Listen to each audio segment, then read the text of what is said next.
ദൈവത്തിന്റെ അതിപരിശുദ്ധമായ നാമം വാഴ്ത്തപ്പെടുമാറാകട്ടെ. ഒരു പുതിയ മാസത്തിന്റെ പുതിയ ദിവസത്തിലേക്ക് സർവശക്തനായ ദൈവം നമ്മെ ഓരോരുത്തരും കൊണ്ടുവന്നതിനെ ഓർത്ത് ഞാൻ ദൈവത്തെ സ്തുതിക്കുന്നു. കഴിഞ്ഞ 6 മാസക്കാലം തുടർമാനമായി ഓരോ വിഷയത്തെക്കുറിച്ച് പറയുവാൻ സ്വർഗത്തിലെ ദൈവം എനിക്ക് തന്ന വലിയ ഭാഗ്യത്തെ ഓർത്ത് സ്തോത്രം ചെയ്യുന്നു.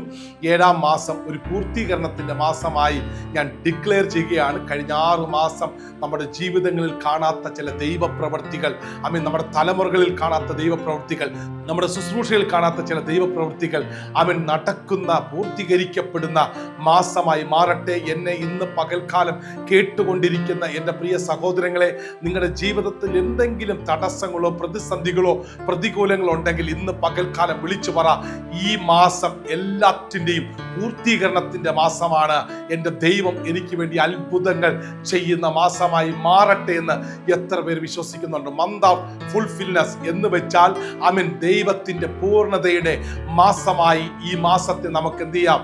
ഡിക്ലെയർ ചെയ്യാം. ഈ മാസം നിങ്ങൾ കേൾക്കുന്ന ഓരോ പൂർത്തീകരണത്തിന്റെ മെസ്സേജുകൾ നിങ്ങളുടെ ജീവിതത്തിൽ വലിയ അനുഗ്രഹത്തിനും സമാധാനത്തിനും കാരണമായി തീരട്ടെ എന്ന് ആത്മാർത്ഥമായി പ്രാർത്ഥിച്ചുകൊണ്ട് എല്ലാ ദിവസവും ധ്യാനിക്കുന്ന ഒരു തിരുവചനം ഈ മാസത്തിന്റെ ആരംഭ ദിവസം തന്നെ നിങ്ങളുടെ മുമ്പിലേക്ക് സമർപ്പിക്കുന്നു. ഉൽപ്പത്തി പുസ്തകം 2-ാം അധ്യായം അതിന്റെ 3-ാം വാക്യം ഇങ്ങനെ പറയുന്നു: താൻ സൃഷ്ടിച്ചുണ്ടാക്കിയ സകല പ്രവൃത്തിയിൽ നിന്നും അന്ന് നിവൃത്തനായതുകൊണ്ട് ദൈവം 7-ാം ദിവസത്തെ അനുഗ്രഹിച്ചു ശുദ്ധീകരിച്ചു. ഏറ്റവും നല്ല മെസ്സേജാണ് ഇന്ന് പകൽക്കാലം ഞാൻ നിങ്ങളുടെ മുമ്പിലേക്ക് കൊണ്ടുവരുന്നത്. കഴിഞ്ഞ 6 മാസം നമ്മുടെ ജീവിതത്തിൽ കാണാത്ത ചില ദൈവപ്രവർത്തികൾ ഈ 7-ാം മാസം കാണുമെന്ന് ഞാൻ ഇന്ന് തുടക്ക സമയത്ത് തന്നെ പറഞ്ഞാൽ എത്ര പേർ നിങ്ങൾ തലയിൽ കൈവച്ച് ആമേൻ പറയും? എൻ്റെ ദൈവം എന്നെ ഒരിക്കലും ഒരു നിന്ദാപാത്രമാക്കി മാറ്റത്തില്ല. എൻ്റെ ദൈവം ഒരിക്കലും എന്നെ ഒരു ശാപമാക്കി മാറ്റത്തില്ല. എൻ്റെ ദൈവം എന്നെ അനുഗ്രഹിക്കുവാൻ തന്നെയാണ് സൃഷ്ടിച്ചിരിക്കുന്നത്. എൻ്റെ ജീവിതത്തിൽ ചില ഏറ്റക്കുറച്ചിലുകൾ ഉണ്ടായിരിക്കാം, ചില പ്രതിസന്ധികൾ വന്നിരിക്കാം, ചില പ്രതികൂലങ്ങൾ വന്നിരിക്കാം, കാറ്റും കോളും തിരമാലയും ഒക്കെ അടിച്ചു ഉയർന്നിരിക്കാം. പക്ഷെ എൻ്റെ ദൈവം ഒരിക്കലും എന്നെ കൈവിടത്തില്ല, എന്നെ ഉപേക്ഷിക്കത്തില്ല, എന്നെ ഒരിക്കലും അവൻ മറക്കത്തില്ല. അവന്റെ വലം കരം കൊണ്ട് എന്നെ ചേർത്ത് പിടിക്കും. ഒരു കോഴി തന്റെ കുഞ്ഞുങ്ങളെ ചിറകിന്റെ മറവിൽ മറയ്ക്കുന്നത് പോലെയും, ഒരു കഴുകൻ തന്റെ കുഞ്ഞിനെ ചിറകിന്റെ മീതെ വഹിക്കുന്നത് പോലെയും എന്നെ വഹിക്കുന്ന ഒരു മാസമായി ഈ 7-ാം മാസം മാറുമെന്ന് എത്ര പേർ വിശ്വസിക്കുന്നുണ്ട്? ഇവിടെ ഇതാ വളരെ വ്യക്തമായി പറയുന്നു: ദൈവം സൃഷ്ടിച്ചുണ്ടാക്കിയ സകല പ്രവൃത്തിയിൽ നിന്നും അന്ന് നിവൃത്തനായതുകൊണ്ട് കണ്ടോ, ദൈവം 7-ാം ദിവസത്തെ അനുഗ്രഹിച്ചു ശുദ്ധീകരിച്ചു.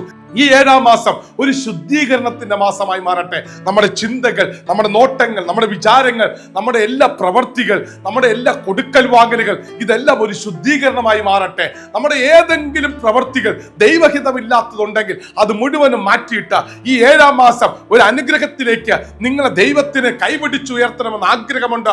ഞാൻ പ്രവചന ശബ്ദത്തിൽ വിളിച്ചു പറയുന്നു, മറ്റെന്തിനേക്കാളും യേശുവിന്റെ വരവ് ഏറ്റവും ആഗതമായിരിക്കുന്ന ഈ അന്ത്യനാളിൽ വിശുദ്ധിയോടുകൂടി വേർപാടോടുകൂടിയ ഒരു ക്രിസ്തീയ ജീവിതം നയിക്കുവാൻ നിങ്ങളെ ഞാൻ പ്രോത്സാഹിപ്പിക്കുകയാണ്. ദൈവവചനത്തിനും ദൈവത്തിനും അവന്റെ ശബ്ദത്തിനും ചെവി കൊടുക്കുന്ന ഒരു തലമുറ ദൈവം നോക്കിക്കാണുകയാണ്. ഇവിടെ ഇതാ താൻ 6 ദിവസമായി ഉണ്ടാക്കി വെച്ച സകല പ്രവൃത്തിയിലും അവൻ എന്ത് ചെയ്തു? സന്തോഷവനായി ചെയ്യുന്നതിന് ശേഷം 7-ാം ദിവസം അതൊരു സ്വസ്ഥതയുടെ ദിവസമാണ്, അതൊരു അനുഗ്രഹത്തിന്റെ ദിവസമാണ്, അതൊരു ശുദ്ധീകരണത്തിന്റെ ദിവസമാണ്. അതുകൊണ്ട് ദൈവം എന്ത് ചെയ്തു? എല്ലാം സൃഷ്ടിച്ചതിന് ശേഷം നിവൃത്തനായതുകൊണ്ട് അവൻ വിളിച്ചു പറയും, 7-ാം ദിവസത്തെ അനുഗ്രഹിച്ചു. കണ്ടോ, 7-ാം മാസത്തെ ദൈവം അനുഗ്രഹിച്ചു. അങ്ങനെയെങ്കിൽ 7-ാം മാസം നിങ്ങളുടെ ജീവിതത്തിൽ വലിയ അനുഗ്രഹവും സമാധാനവും സന്തോഷവും ദൈവികമായ പരിപാലനവും ലഭിക്കുന്ന മാസമായി മാറട്ടെ എന്ന് ഞാൻ ഈ തുടക്ക ദിവസത്തിൽ തന്നെ പറയുന്നു.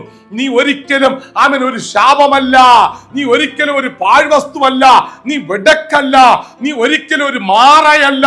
നിന്നെ നോക്കി ആരെങ്കിലും മാറ എന്ന് പറഞ്ഞിട്ടുണ്ടെങ്കിൽ, വിടക്കെന്ന് പറഞ്ഞിട്ടുണ്ടെങ്കിൽ, ഒന്നിനും കൊള്ളത്തില്ലെന്ന് പറഞ്ഞിട്ടുണ്ടെങ്കിൽ, ഇന്ന് പകൽക്കാലം നെഞ്ചിൽ കൈവച്ച് വിളിച്ചു പറ, എന്റെ ദൈവം എന്നെ സൃഷ്ടിച്ചിട്ടുണ്ടെങ്കിൽ യേശു എന്നെ അനുഗ്രഹിക്കാതെ വിടുകയില്ല.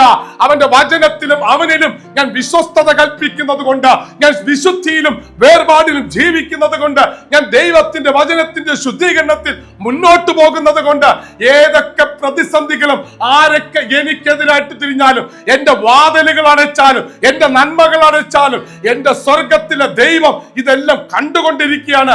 എന്റെ ദൈവം ആർക്കും കടക്കാനില്ലെന്ന് പറ. എന്റെ ദൈവം എന്നെ അനുഗ്രഹിക്കാതെ വിടത്തില്ലെന്ന് പറ.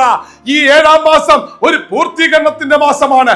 എന്തെങ്കിലുമൊക്കെ തടസ്സങ്ങൾ ആർക്കെങ്കിലും ഉണ്ടായിട്ടുണ്ടെങ്കിൽ ഞാൻ പ്രവചന ശബ്ദത്തിൽ ഈ തുടക്ക സമയത്ത് വിളിച്ചു പറയുക, ജൂലൈ 31 അർദ്ധരാത്രി 12 മണി കഴിയുന്നതിന് മുമ്പ് തന്നെ എന്തൊക്കെ വിഷയങ്ങൾ ഈ ലോകത്ത് മാറി മറിഞ്ഞാലും നിന്നിൽ ദൈവം ഒരു പ്രവചന ശബ്ദം, ഒരു ദൈവിക ദൂത് കൈമാറ്റം ചെയ്തിട്ടുണ്ടെങ്കിൽ അത് നിവർത്തിക്കുകയും അത് പൂർത്തീകരിക്കുകയും ചെയ്യുന്ന ഒരു മാസമാണെന്ന് ഞാൻ ആത്മാവിൽ വിളിച്ചു പറഞ്ഞാൽ അത് എത്ര പേർ വിശ്വസിക്കും? ഇന്ന് പകൽക്കാലം ആത്മാവിൽ ഏറ്റെടുക്കാൻ തയ്യാറാകുന്നുണ്ടെങ്കിൽ നിങ്ങൾ എഴുതി വെച്ചോ, നിങ്ങളുടെ ജീവിതത്തിൽ ആത്മീയ ചൈതന്യവും ആത്മീയ ഗുണീകരണവും ആത്മീയ നിവൃത്തീകരണവും ഉണ്ടാകുമെന്ന് പറഞ്ഞുകൊണ്ട് നിർത്തുന്നു. ആമേൻ. ദൈവം നിങ്ങൾ ഏവരെയും അനുഗ്രഹിക്കുമാറാകട്ടെ. ഇവിടെ ഇതാ വളരെ വ്യക്തമായി ദൈവം 6 ദിവസം സൃഷ്ടിച്ചു, സകലതിനെ കണ്ട് നിവൃത്തനായതുകൊണ്ട് 7-ാം ദിവസത്തെ അനുഗ്രഹിച്ചു, ശുദ്ധീകരിച്ചു. അങ്ങനെ ഈ 7-ാം മാസത്തെ ആമേൻ ദൈവത്താൽ അനുഗ്രഹിച്ച് ശുദ്ധീകരിച്ച നിങ്ങളെ യേശുക്രിസ്തുവിന്റെ രക്തത്താൽ പൊതിഞ്ഞ് അനുഗ്രഹിച്ച് പ്രാർത്ഥിക്കുന്നു. May God bless you. Jesus loves you. God be with you.